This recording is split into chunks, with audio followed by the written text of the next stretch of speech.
Abrolhos Rural veio até o Aras Bretanha, aqui em Teixeira de Freitas, para mostrar para você como é que funciona o processo de reprodução do cavalo manga larga machador. Vem comigo para a gente conhecer em detalhes todo esse processo. Vamos embora!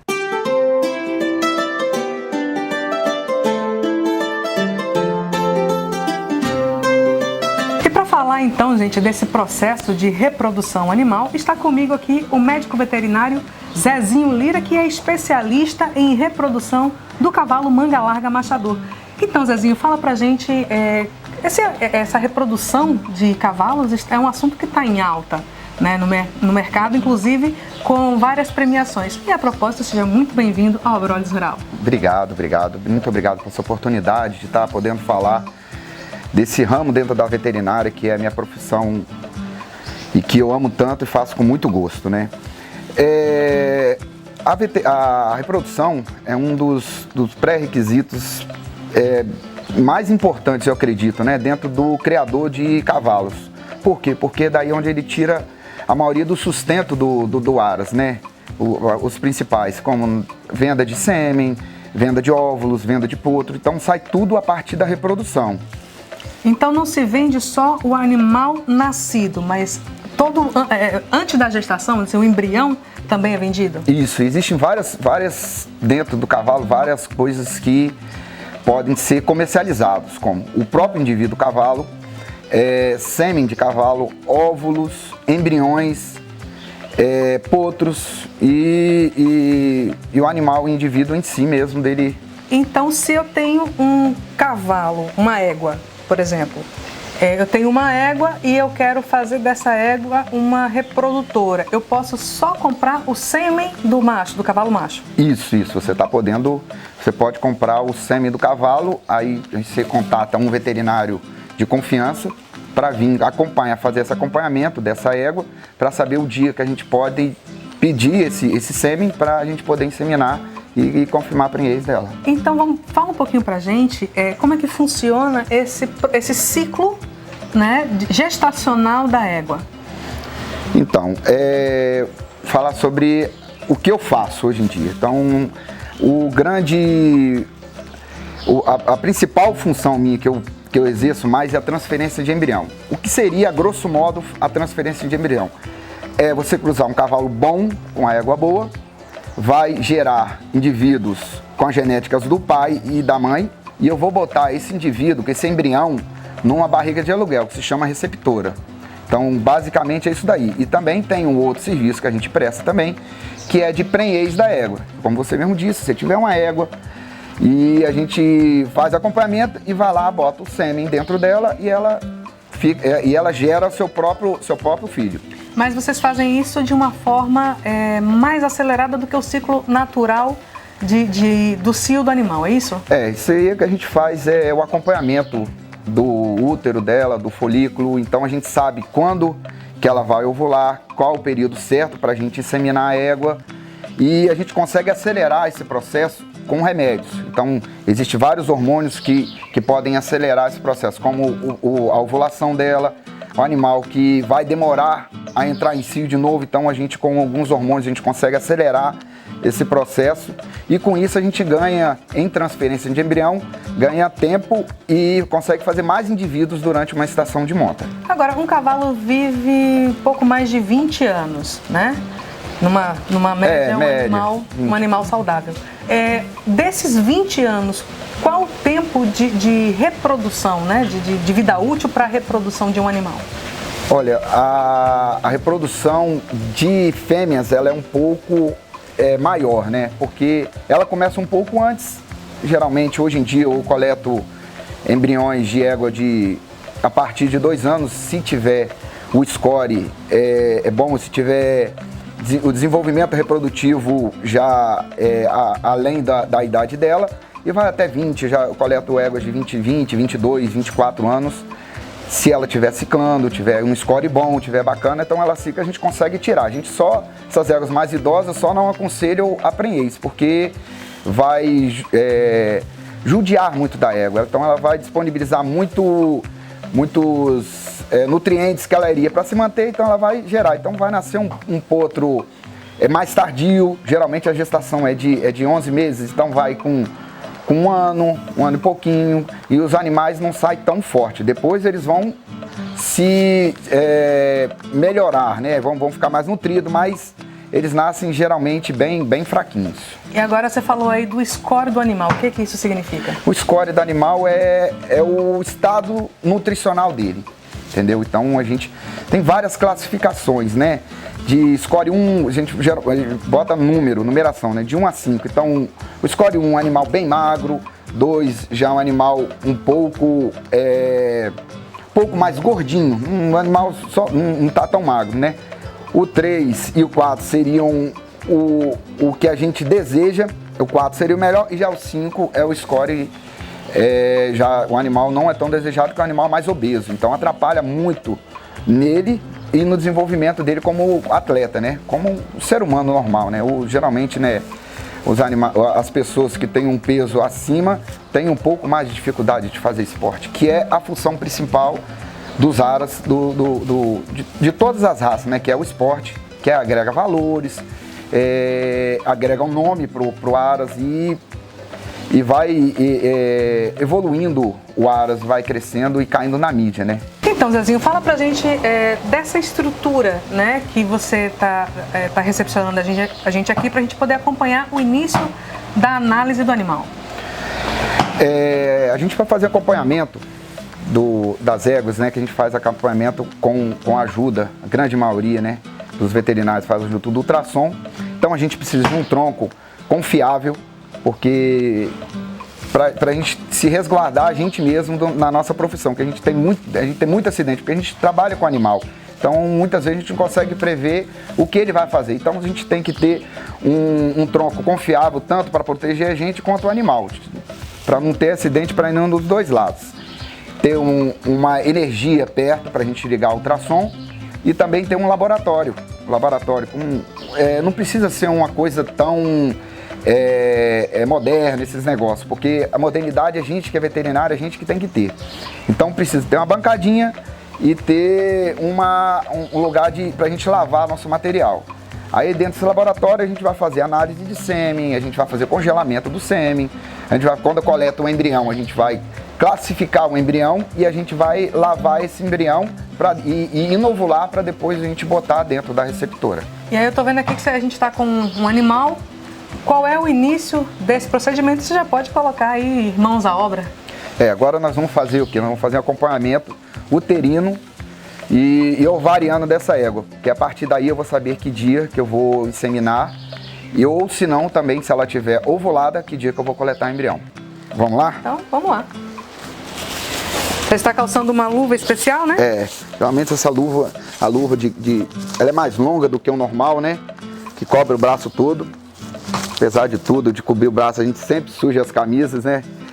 Mas é uma luva especial e ela é bem fina para que a gente possa sentir o útero da égua e o que tem ali dentro. Porque isso é uma coisa muito importante para a gente que é veterinário, a gente ter essa sensibilidade de saber como que tá o tônus, como está o enrijecimento, né? Quando se está duro, se está mole, como é que tá, para daí a gente poder classificar. Se passa um lubrificante, geralmente pode passar um sabonete neutro para poder escorregar melhor a mão, para a gente conseguir fazer a palpação. Isso aí que você está introduzindo isso aqui agora é ultrassom. O ultrassom. Aqui agora eu vou fazer o acompanhamento uterino dela, onde eu vou avaliar o útero e o ovário também, porque o ovário é uma das coisas que a gente tem que avaliar bem para a gente saber qual nível que ela está de cio. Por exemplo, essa égua aqui que eu estou palpando, essa parte mais branquinha aqui seria um corpo lúteo. Então, da última ovulação dela, eu coletei o embrião dela essa semana e ela não voltou em cio ainda. Isso é normal, geralmente é por conta do tempo que deu uma esfriada. Essa partezinha mais redonda aqui, isso é o útero. Então a gente faz a avaliação dela no visual e também no tato também, pra gente saber como que ela tá evoluindo dentro do cio dela. Percebi que você, antes de fazer a introdução do ultrassom, você tirou blocos de fezes do animal. É o mesmo canal do cavalo? É mesmo? O canal Não, a gente vai pelo reto. A gente faz essa retirada das fezes, porque as fezes ela vai atrapalhar o ultrassom. Então você não consegue ver com as fezes ali dentro. Então a gente faz faz a retirada dessas fezes, né? Que essas bolinhas são chamadas de síbalas. A gente faz a extração delas ali para a gente conseguir poder ter uma visão do útero. Então a gente palpa, ao contrário do que as pessoas pensam, a gente palpa pelo reto. Mas você não vai ver o útero. A gente não tem como ver o útero por dentro dele. Então a gente vai passando por cima. Então a gente consegue visualizar o útero todinho de cima com a imagem do ultrassom. Muito bem. E agora qual é o próximo passo? Então, a partir de agora nós vamos palpar mais um pouco de égua para saber como que elas estão. Tem algumas éguas que estão em cio e o próximo passo vai ser coletar o sêmen, analisar e inseminar essas éguas. Então, vamos lá. Agora que a gente vai ver o que é uma égua no cio, né? Então, isso daqui é um folículo.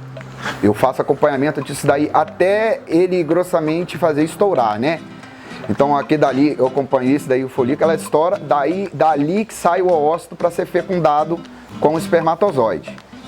E aqui agora nós vamos ver o útero dela, que diferente do outro, esse está meio rajado, parecendo, a gente classifica como se fosse uma laranja partida no meio.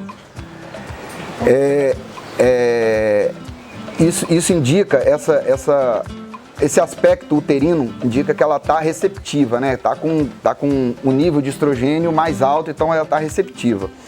O equino, como a grande maioria absoluta das espécies vivas, eles só aceitam a cópula para reprodução.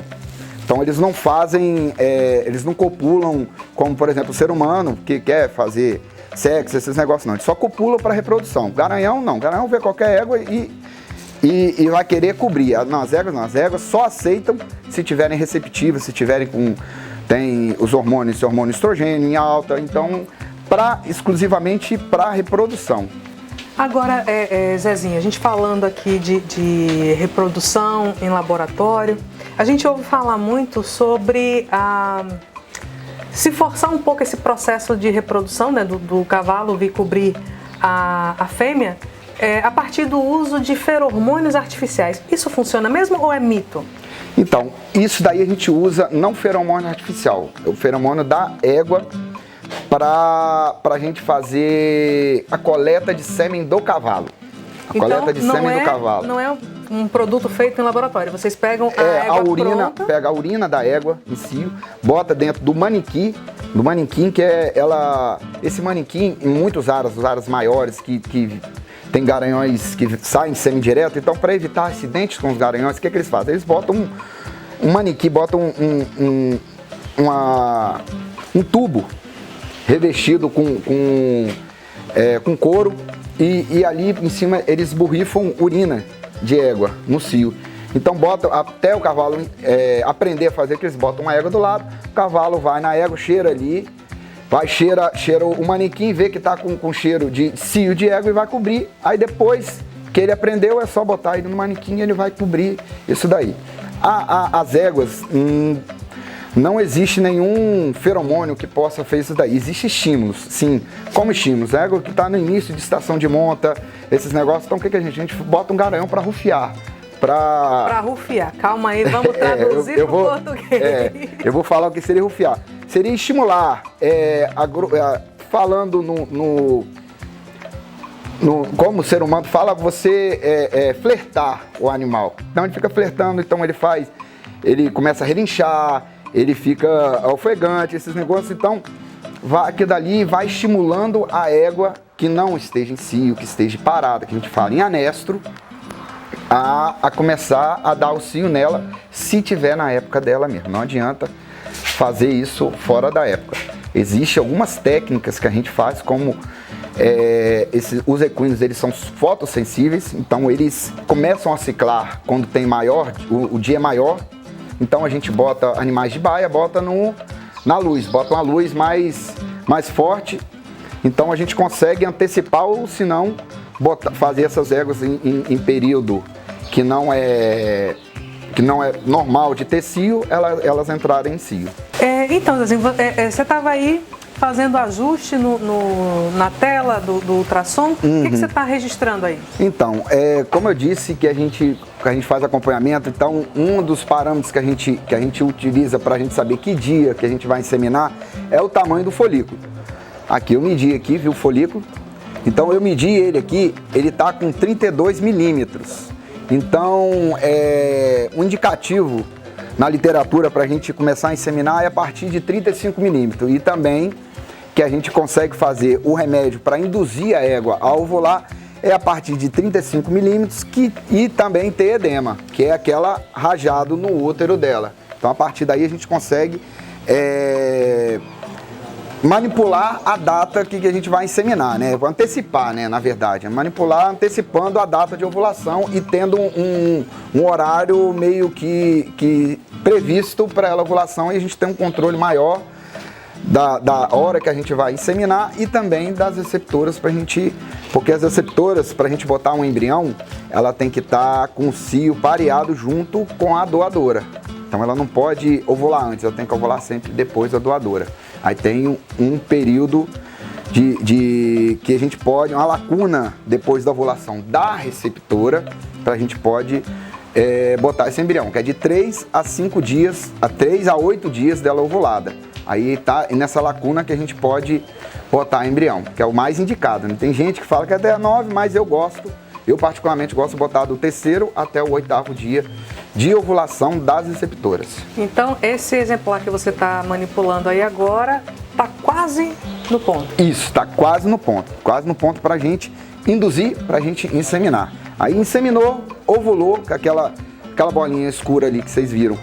Quando ela explode, então ela libera óvulo, que vai ser fecundado. Então eu faço acompanhamento, eu sei que dia que ela ovulou, então 8 dias depois faço uma lavagem uterina e recolho esse embrião e boto na barriga de aluguel que está sendo acompanhada junto. Então, Zezinho, a gente acompanhou aqui toda a avaliação das éguas, a coleta do sêmen e a inseminação. O que é que falta? Aqui agora é um processo que a gente pulou, né, que a gente devia avaliar o sêmen antes, né? A gente coleta, avalia o sêmen antes de inseminar. Como esse sêmen é de um garanhão que eu coleto e que eu analiso com frequência, nós vamos fazer uma amostragem para vocês conhecerem qual é o procedimento que a gente vai fazer, que a gente faz de análise do sêmen. Agora nós vamos para o laboratório para a gente analisar o sêmen, para vocês verem como é que é feito e verem como é que o que é um espermatozoide, como que eles vivem, como é que eles nadam e qual é o aspecto dele. Ok, então, gente, agora a gente segue lá pro laboratório e daqui a pouco a gente volta.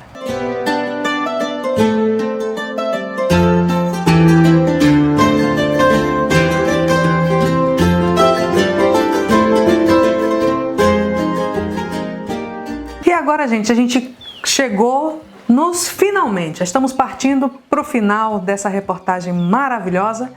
Estamos no laboratório onde o Zezinho, que já tinha feito a coleta do sêmen do cavalo lá no Aras, vai fazer análise desse material. Mas uma pergunta, Zezinho, qual é o tempo que você tem que o sêmen tem de vida, né, entre a coleta e a chegada no laboratório? Então, a gente fala que a viabilidade do sêmen, em média, a gente conta ele como 48 horas. Então a gente tem, na verdade, 48 horas em média da hora que a gente coleta o sêmen até a hora que a égua ovula, entendeu?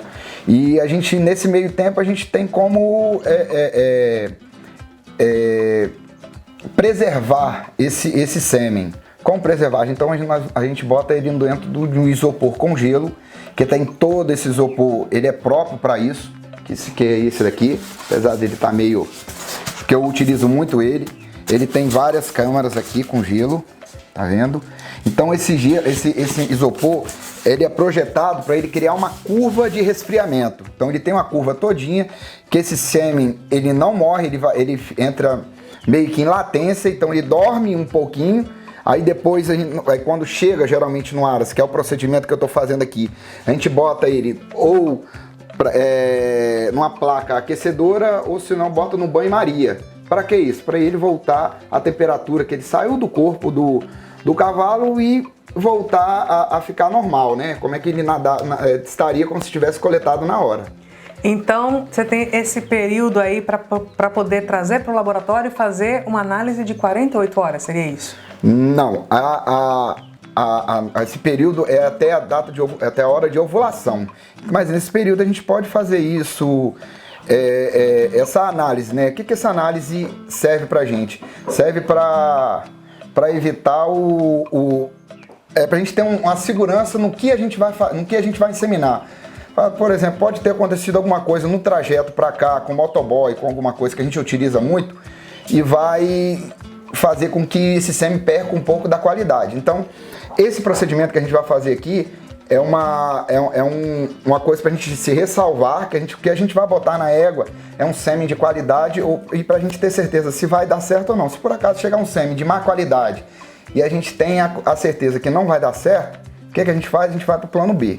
Então a gente coleta outro cavalo perto, faz alguma coisa, informa para o proprietário que não deu certo por conta disso e conversa com um colega nosso, porque ele tem certeza que ele não, por exemplo, se aconteceu alguma coisa, não foi por conta dele, foi alguma coisa, mas a gente achar um meio de solucionar esse negócio, que daí para o próximo sêmen que vir de qualidade e chegar bacana. Uhum. Agora fala um pouquinho mais aqui desse laboratório, né? Como é que você montou esse laboratório? Você tem uns galões aqui de nitrogênio? Esse laboratório aqui é da minha propriedade aqui. Aqui a gente trabalha numa central de transferência de embrião, onde a gente recebe doadoras. Então aqui a gente faz todo o processo por inteiro, né? Desde que a gente viu lá da coleta, da palpação, da coleta de sêmen, da inseminação. Eu faço aqui, eu tenho máquinas de congelamento de sêmen e também eu lavo meu próprio material, eu lavo e esterilizo. Aqui eu tenho uns produtos detergentes para me lavar meu material, tenho a estufa, que ela é a secagem, e tem a autoclave para a gente esterilizar meu material que eu uso diariamente nas propriedades para chegar bem estéril e sem nenhuma forma de contaminação para as éguas, né? Então aqui você também faz a inseminação in vitro? Não. A inseminação in vitro é uma tecnologia que está bastante em alta hoje no cavalo, né? É uma técnica nova, razoavelmente nova em relação às outras técnicas, onde que é feito com microscópio, tem várias tecnologias que são feitas e tem que ter um laboratório, tem que ter uma estufa, então tem que ter um laboratório bem mais equipado do que esse. E é muito mais caro o resultado, apesar do resultado sair muito melhor, mas é muito mais caro. Então não adianta a gente pensar que vai poder pegar nos copinhos ali, fazer a mistura e tá tudo certo. Não, tem todo um processo, tem toda uma receitinha que a gente faz e todo um cuidado com todo o material que a gente utiliza. E esse processo de congelamento do sêmen ou do ovo, né? Como a gente pode chamar? Na verdade, do embrião.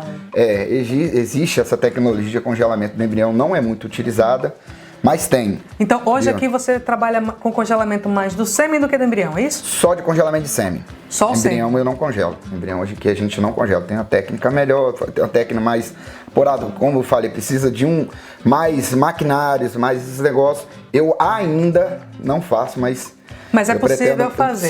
Sim. Já existe uma prática no mercado que permite se congelar o embrião. Já a união do espermatozoide com o óvulo. Já o óvulo, esses negócios. Existem técnicas feitas aqui. Estão sendo aperfeiçoadas, mas tem essa técnica ainda. Hoje, a técnica mais avançada que a gente chama, que é in vitro, que é a ICSI. Que é a mesma coisa que você falou. Aí você pega o ócito, pega com agulha, você coleta um espermatozoide e ali você implanta dentro do ócito, onde ele vai por uma estufa com uma solução que vai enriquecer, que vai nutrir esse ócito, ali ele vai chocar, né? Ele vai evoluir ali dentro daquela solução até chegar a hora de você botar na barriga de aluguel, que é a receptora.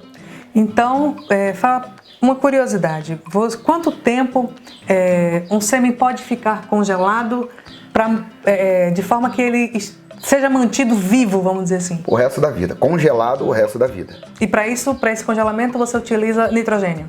Nitrogênio. Só que até o congelamento nós temos algumas etapazinhas que a gente passa, que tem que preparar todo o espermatozoide para ele ser congelado. Então a gente centrifuga, tira todo o sobrenadante, tira tudo dele, vai ficar só espermatozoide, aí a gente bota uma outra solução, que aqui dali vai manter a criopreservação dele bem feita, que depois quando você tirar ele do congelamento, você voltar ele ao normal, suspender ele, você vai ter um resultado melhor. Para descongelar esse sêmen, basta um choque térmico ou ele tem que ser uma coisa gradativa? Teoricamente é um choque térmico mesmo, mas tem várias temperaturas e essas temperaturas vão de acordo com o tempo. Então, por exemplo, a gente utiliza mais duas temperaturas, que é a 37 graus e a 46. 37 graus você deixa ele lá dentro da água durante 30 segundos. E 46 graus de 15 a 20. Tem gente que gosta de deixar 16, 15, eu particularmente deixo 20 segundos. E retiro, e aí eu analiso uma parte dele e depois que eu insemino. Então esse é o tempo para que aquele espermatozoide possa acordar daquele período de congelamento? Isso aí. Aí ele faz ele revive, né? Ele fica em latência, fica dormindo ali, congelado ali. E com essa temperatura ele vai, depois de feito, como eu falei, tudo é técnico, tudo é tecnologia. Tiveram vários estudos até chegar nessas temperaturas que fazem esse descongelamento, que vem um sêmen bem viável, bem bom. Que é para evitar que o material seja queimado, vamos dizer assim. Isso, queimado, ou senão você descongela ele numa temperatura abaixo e ele você não tem êxito na reativação. Na reativação, isso aí. Entendi. Então vamos ver aí como é que é feito, né? Esse passo a passo, você já colocou aqui... Aqui nós estamos aqui na placa, ela já está quentinha. Aqui você vê que ela já está 37 graus aqui. Isso aqui é uma placa aquecedora. Então nós vamos...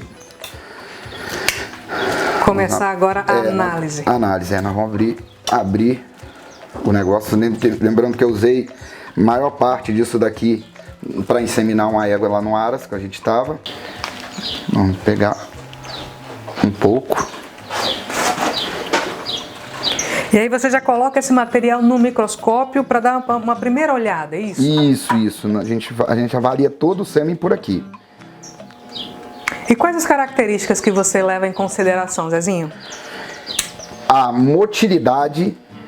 O que seria motilidade? Seria o número de espermatozoides vivos em relação aos mortos. Então, quanto maior essa motilidade, melhor é o sêmen. Motilidade seria a forma como ele se mexe dentro Se mexe em vivos. Uhum. Aí, como ele se mexe, a gente fala vigor. Então, quanto maior o vigor e nadando progressivamente, sempre reto, quanto mais assim, melhor. Entendeu? Ok. E desse material aí, o que você já pode relatar pra gente?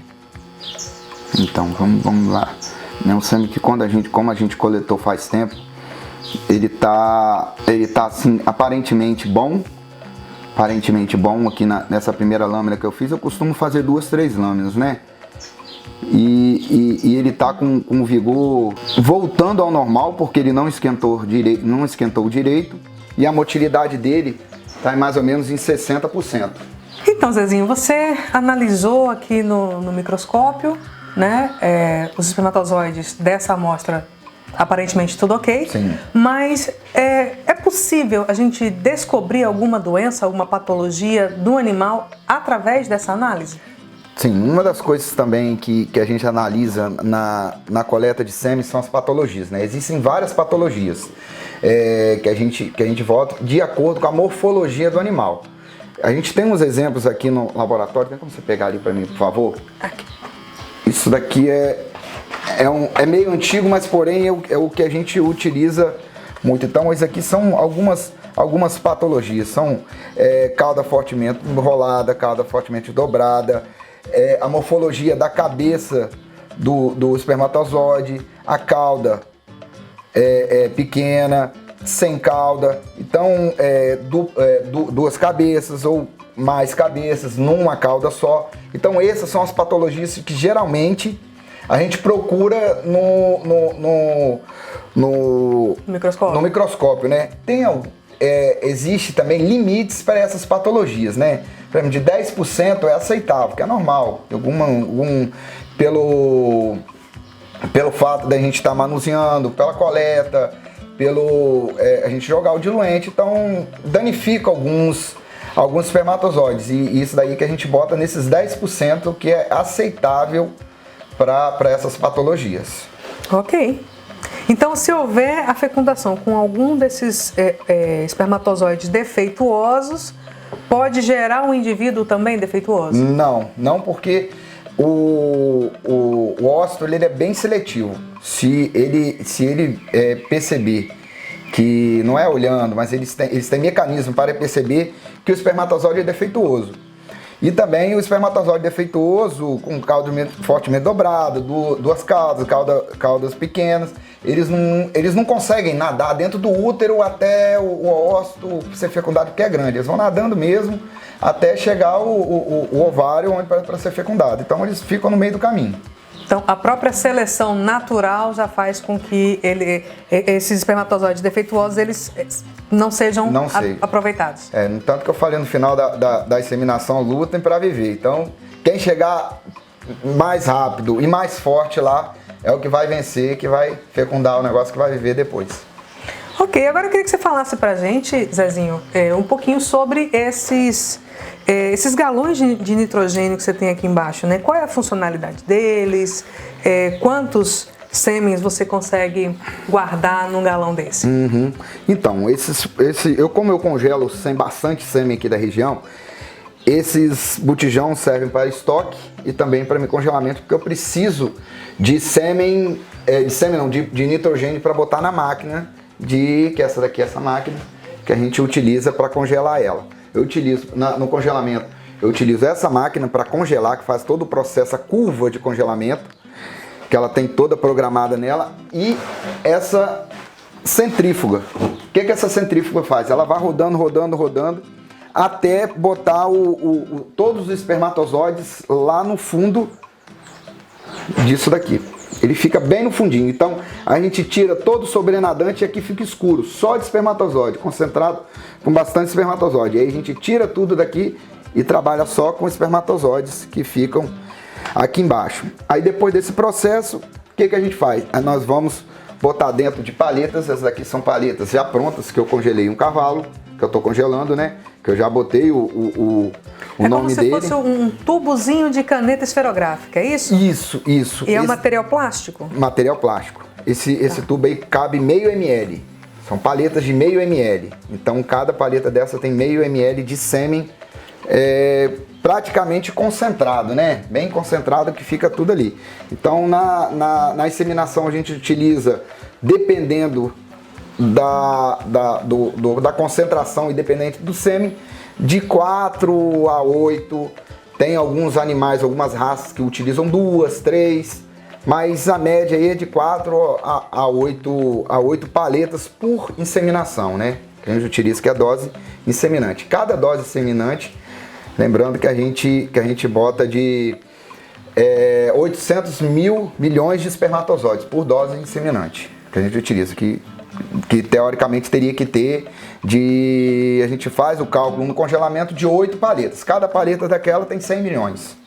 Tá? Então, esse processo de congelamento, ele é gradativo ou você, do jeito que chegou, você já coloca para resfriar, para congelar? Então, qual é o procedimento que eu faço? Primeiro, quando chega o sêmen aqui para mim, chega mais ou menos daquele jeito ali que a gente viu, a gente esquenta ele, analisa ele, vê se esse sêmen tá bom, se tá ável para congelamento. Congelou, a gente passou pela essa primeira etapa.